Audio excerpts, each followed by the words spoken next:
Hello students, मैं आनंद sir स्वागत करता हूं आप सभी का आपके अपने यूट्यूब चैनल साई-फाई स्टडी में। स्टूडेंट्स, आज की इस वीडियो में हम लोग class 10th biology UP board परीक्षा 2024 में आने वाले महत्वपूर्ण प्रश्नों को हम लोग यहाँ पे देखने वाले हैं। यहाँ पे जितने भी प्रश्न हैं स्टूडेंट्स, वह सभी प्रश्न बहुत ही अधिक महत्वपूर्ण हैं, क्योंकि यहाँ पे जितने भी प्रश्न हमने लिया हुआ है वह अलग अलग प्रकार के क्वेश्चन बैंक मॉडल पेपर से लेकर यहाँ पे हमने लिया हुआ है और सभी प्रश्न आपके बोर्ड एग्जाम 2024 के लिए अत्यंत महत्वपूर्ण है। यहाँ पे प्रश्नों को आप देख सकते हैं, प्रश्नों की क्वालिटी को आप देख सकते हैं कि किस प्रकार के प्रश्न हैं। प्रश्नों की टोटल संख्या होगी आपकी 13 और यह 13 प्रश्न अगर आप तैयार कर लेते हैं तो बायोलॉजी से जितने भी प्रश्न आने वाले हैं वह सभी प्रश्न इसी वीडियो से मिलेंगे। 2023 में भी हमने प्रश्नों को गेस किया हुआ था और मैक्सिमम प्रश्न जो वीडियो हमने बनाया हुआ था, जो हमारे ऑफलाइन स्टूडेंट थे, जो हमने गेस किया हुआ था, उसी में से आया हुआ था। तो इस बार भी मैं आप सभी के लिए 2024 बोर्ड एग्ज़ाम के लिए प्रश्नों को गेस कर रहा हूं और यह सभी प्रश्न आपके 2024 एग्ज़ाम के लिए अत्यंत महत्वपूर्ण है। इसलिए स्टूडेंट्स, अगर आप चैनल पे नए हैं तो चैनल को सब्सक्राइब कर लीजिए और वीडियो को अपने दोस्तों तक ज़रूर शेयर करिए। एटलीस्ट इस वीडियो को अपने एक फ्रेंड तक ज़रूर शेयर करें और अधिक से अधिक मात्रा में चैनल को ज़रूर सब्सक्राइब करें। इससे पहले हम केमिस्ट्री के प्रश्न को हम आपके साथ शेयर कर चुके हैं। अगर वह वीडियो आप नहीं देखे हुए हैं तो नीचे डिस्क्रिप्शन में आपको लिंक मिल जाएगा, वहाँ से उस वीडियो को एक बार ज़रूर देखें। तो आइए प्रश्न को स्टार्ट करते हैं। यहाँ पे प्रश्न को स्टार्ट करते हैं। हम लोग यहाँ पे करने वाले हैं यूपी बोर्ड परीक्षा 2024 में आने वाले महत्वपूर्ण प्रश्न, यानी very important question board exam 2024। अब यहाँ पे पहला प्रश्न है, प्रश्न नंबर 1 बायोलॉजी का। प्रयोग द्वारा सिद्ध कीजिए कि प्रकाश संश्लेषण के लिए प्रकाश एवं कार्बन डाइऑक्साइड आवश्यक है। अथवा इसी प्रश्न को ऐसे भी पूछता है, प्रकाश संश्लेषण की क्रिया में CO2 का क्या महत्व है, प्रयोग द्वारा स्पष्ट कीजिए। देखिए, यहाँ पे प्रश्न को हमने इस रूप में भी लिखा हुआ है कि अगर वह प्रश्न आपसे अथवा करके पूछ दे तब भी आप उस प्रश्न का आंसर दे सकते हैं। और यह सभी प्रश्न मैं अलग अलग प्रकार के क्वेश्चन बैंक मॉडल पेपर से छांट कर बनाया हुआ है आप सभी के लिए, स्पेशली आप सभी के लिए बहुत मेहनत किया गया है। इसलिए स्टूडेंट्स, अगर यह वीडियो आपके पास तक पहुंचती है तो वीडियो को ज़रूर लाइक करें, एक प्यारा सा कमेंट जरूर करें, अपने दोस्त तक ज़रूर एक बार शेयर करें। प्रश्न नंबर 2 देखते हैं, भोजन के पाचन में लार की क्या भूमिका है। और अथवा इसी प्रश्न को ऐसे भी पूछता है कि लार में कौन सा एंजाइम पाया जाता है, उसका नाम लिखिए और बताइए कि यह क्या कार्य करता है। अथवा इसी को ऐसे भी पूछता है कि मनुष्य में पाए जाने वाले पाचक रसों के कार्यों का वर्णन कीजिए। ठीक है, तो इसमें से अगर किसी भी नाम से पूछता है तो उसका आंसर सेम होगा। आइए अगले प्रश्न को देखते हैं। अगला प्रश्न नंबर 3 है। प्रश्न नंबर 3 आपका है कि पोषण क्या है, पोषण की आवश्यकता क्यों पड़ती है, पोषण के मुख्य प्रकारों का उल्लेख कीजिए। ठीक है, यह भी बहुत इंपॉर्टेंट प्रश्न है। अगला प्रश्न नंबर 4 है, मनुष्य के हृदय की आंतरिक संरचना एवं क्रियाविधि का सचित्र वर्णन कीजिए। यह वेरी इंपॉर्टेंट प्रश्न में से एक है। यह लगभग हर साल पूछा जाता है कि मनुष्य की आंतरिक संरचना और उसकी क्रियाविधि क्या है, उसके बारे में आपको एक्सप्लेन करना होता है। तो यह बहुत ही महत्वपूर्ण प्रश्न है, इस प्रश्न को जरूर तैयार करिएगा। अगला प्रश्न नंबर 4 है, उत्सर्जन से क्या तात्पर्य है, मनुष्य के उत्सर्जी अंगों के नाम लिखिए, मनुष्य के वृक्क की संरचना तथा कार्यविधि का सचित्र वर्णन कीजिए। यह भी बहुत ही अच्छा प्रश्न है। अथवा उसी प्रश्न को ऐसे भी पूछता है कि मनुष्य की वृक्क नलिका संरचना का सचित्र वर्णन कीजिए।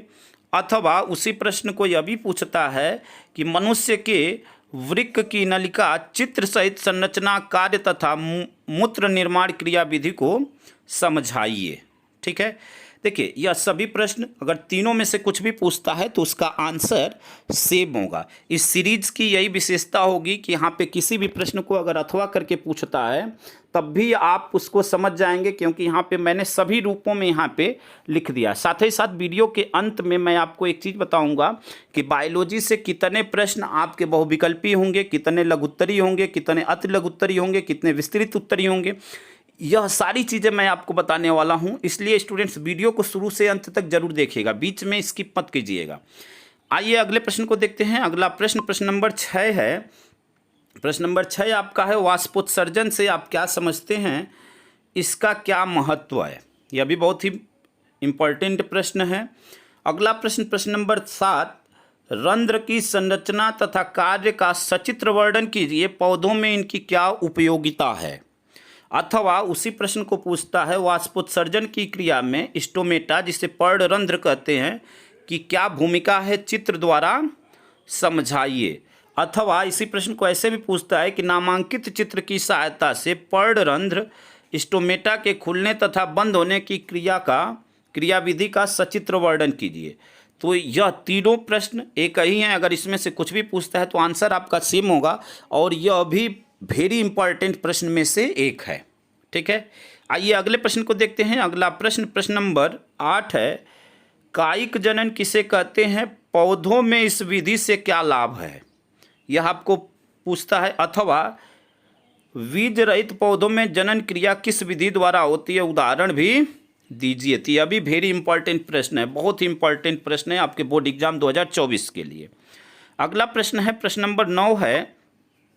प्रश्न नंबर 9 यहाँ पे कह रहा है कि गर्भ निरोधक की विभिन्न विधियाँ कौन सी हैं, अथवा परिवार नियोजन की अस्थायी विधियाँ कौन सी हैं, किन्हीं दो पर संक्षिप्त टिप्पणी लिखिए, अथवा जनन स्वास्थ्य पर एक टिप्पणी लिखिए।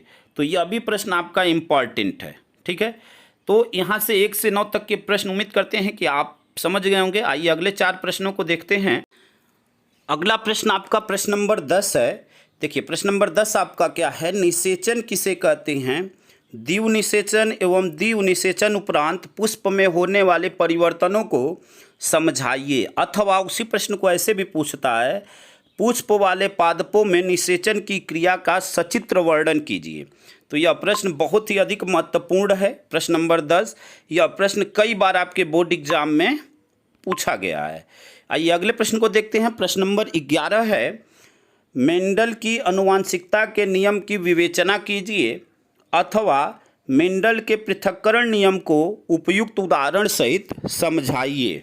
अथवा उसी प्रश्न को पूछता है कि मेंडल के प्रयोगों के आधार पर प्रभावी तथा अप्रभावी लक्षणों को समझाइए। यह भी प्रश्न वेरी इंपॉर्टेंट प्रश्न है, क्योंकि मेंडल से जो है एक प्रश्न हर बार बोर्ड एग्जाम में आता ही आता है। ठीक है, अगले प्रश्न को देखते हैं। अगला प्रश्न प्रश्न नंबर 12 है आपका। प्रश्न नंबर 12 है, लिंग गुणसूत्र का क्या अर्थ है, मनुष्य में लिंग निर्धारण किस प्रकार होता है, रेखा चित्र की सहायता से समझाइए। यानी आपको इस प्रश्न को रेखा चित्र बनाकर आपको पूरा एक्सप्लेन करना है। अथवा लिंग गुणसूत्र से आप क्या समझते हैं, नर तथा मादा में लिंग गुणसूत्र का विन्यास लिखिए। ठीक है, तो यह प्रश्न नंबर 12 है। और इस श्रृंखला का अंतिम प्रश्न जो आपसे अक्सर सभी में अंतर पूछ देता है, तो इस श्रृंखला के अंतिम प्रश्न को देखते हैं। प्रश्न नंबर 13 है आपका, निम्नलिखित में अंतर स्पष्ट कीजिए। यह सभी लेसन से जो अंतर आते हैं, हर साल आपके एग्जाम में पूछते हैं, वह सभी मैंने यहाँ पे एक जगह लिख दिया है। फर्स्ट है वायवीय श्वसन तथा अवायवीय श्वसन, अथवा आक्सी तथा अनाक्सी श्वसन में अंतर लिखिए। यह है। दूसरा है रुधिर और लसिका में अंतर बताना है, धमनी तथा शिरा में अंतर बताना है, स्वपरागण तथा परपरागण में अंतर बताना है, अलैंगिक जनन तथा लैंगिक जनन में आपको अंतर बताना है। तो यह टोटल 13 प्रश्न थे। अगर इन 13 प्रश्न को अगर आप तैयार कर लेते हैं तो आपके बोर्ड एग्जाम में 25 मार्क्स का बायोलॉजी आता है, उसमें से एक भी मार्क्स नहीं कटने वाले हैं, इस बात की गारंटी है। ठीक है, यह सभी प्रश्न बहुत ही इम्पॉर्टेंट थे। ठीक है, अब यहाँ पे हम लोग आप सभी देखिए, अगर कोई भी प्रश्न आपको नहीं मिल रहा है या आप इसका PDF चाहते हैं इस पेपर का, तो आप हमें वीडियो के कमेंट बॉक्स में हमें कमेंट कर सकते हैं, मैं आपको इसका PDF प्रोवाइड कर सकता हूँ। ठीक है, और अगर कोई भी आंसर आपको नहीं मिलता है तब भी आप हमें कमेंट करें, वो आंसर मैं आपको ज़रूर प्रोवाइड करूँगा। अब यहाँ पे आप सभी विद्यार्थियों को बोर्ड एग्ज़ाम के लिए वेस्ट ऑफ लक, सभी स्टूडेंट के लिए साई-फाई हमेशा आपके साथ है। आइए उस चीज़ को समझते हैं जो आपके लिए बहुत ही अधिक महत्वपूर्ण है।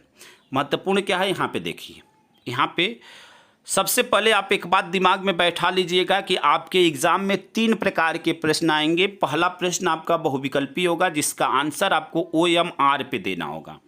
दूसरा जो प्रश्न होगा वो लघुत्तरी टाइप्स होगा और तीसरा प्रश्न विस्तृत उत्तरी होगा। यानी आपके एग्जाम में बहुविकल्पी, लघुत्तरी और विस्तृत उत्तरीय प्रश्न आएंगे। यह सभी सब्जेक्ट में होने वाला, यह बात ध्यान रखिएगा। अति लघुत्तरी प्रश्न आपके एग्जाम में नहीं आएगा। क्लियर है? इस बात को बिल्कुल दिमाग में बैठा लीजिएगा, यह सभी सब्जेक्ट में ऐसा होगा। तो आपके एग्जाम में बहुविकल्पी, लघुत्तरी और विस्तृत उत्तरी प्रश्न आएंगे। अब जो प्रश्न होंगे वह कैसे होंगे? बहुविकल्पी 1 नंबर का और टोटल 7 प्रश्न होगा, यानी 7 मार्क्स का आपका बहुविकल्पी होगा।